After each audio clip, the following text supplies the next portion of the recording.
আসসালামু আলাইকুম রহমতুল্লাহ বরকাত। অভিভাবকদের উদ্দেশ্যে কিছু কথা, যিনারা চান বাচ্চারা আরবি শিখুক তাদের উদ্দেশ্যে দু একটি কথা। যারা চান বাচ্চারা আরবি শিখুক তারা অবশ্যই কয়েকটা জিনিস খেয়াল করবেন। বাচ্চাদের কখনো টাইম ধরে দিবেন না যে তোমার আরবি এতক্ষণ পড়তেই হবে।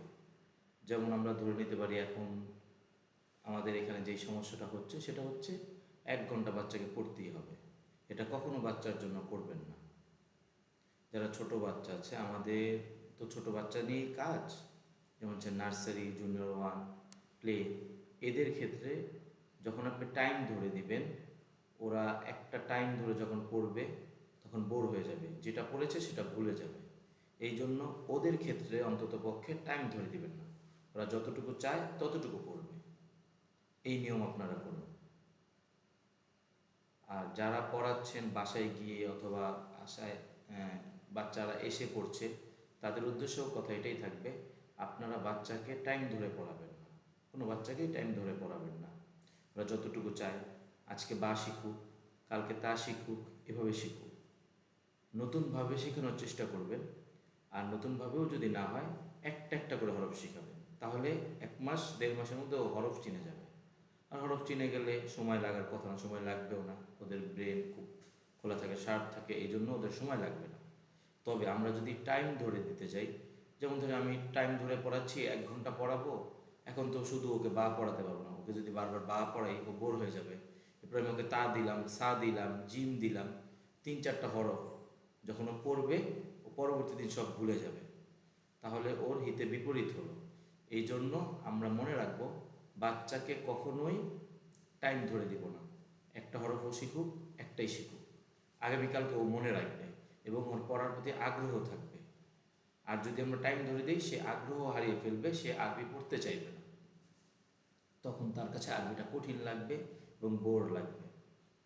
এই জন্য আমাদের খেয়াল রাখতে হবে, আরবিটা যেন বেবির কাছে কঠিন না হয়ে পড়ে। হ্যাঁ, আর কয়েকটা পদ্ধতি আমরা অবলম্বন করতে পারি।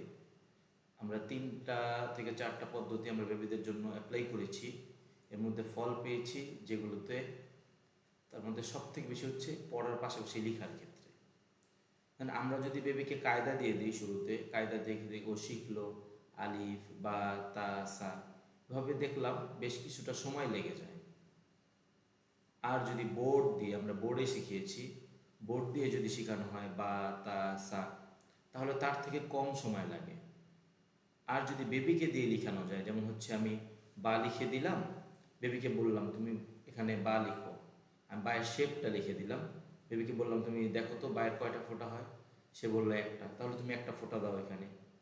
আচ্ছা, এখানে কয়টা ফোঁটা দিলে তা হবে, তুমি সেই ফোঁটাগুলো দাও। ওকে দিয়ে ফোঁটাগুলো দেওয়াবো, মানে যেটাকে আমরা নোক্তা বলি, দেওয়াবো। এতে বেবির মাথার মধ্যে সহজে ঢুকে যাবে। এই জন্য বেবিকে দিয়ে যদি লেখানো যায় সেটা করতে হবে।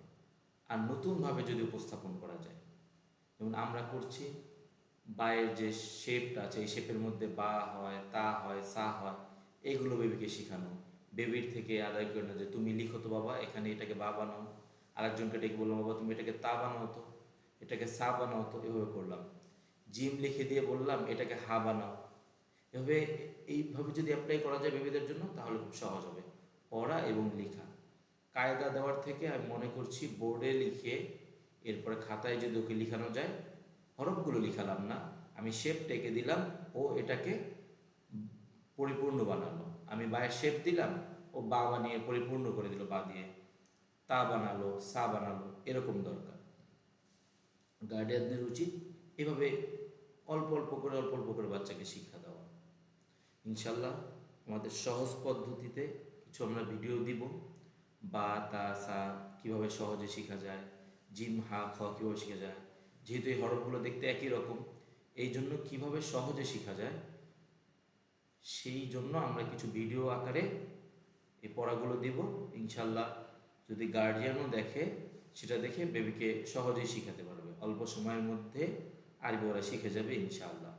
আমাদের টার্গেট হচ্ছে 6 মাসের মধ্যে বেবিরা যাতে কোরআন দেখে পড়তে পারে। আর যারা উপরের ক্লাসে আছে, যেমন ওরা বাংলা পড়তে পারে, যেমন বানান করে পড়তে পারে, এই বেবিদের জন্য একদম অল্প সময় 3 থেকে 4 মাসের মধ্যে বেবিরা কোরআন পড়তে পারবে ইনশাআল্লাহ। আসসালামু আলাইকুম ওয়া রাহমাতুল্লাহি ওয়া বারাকাতুহু।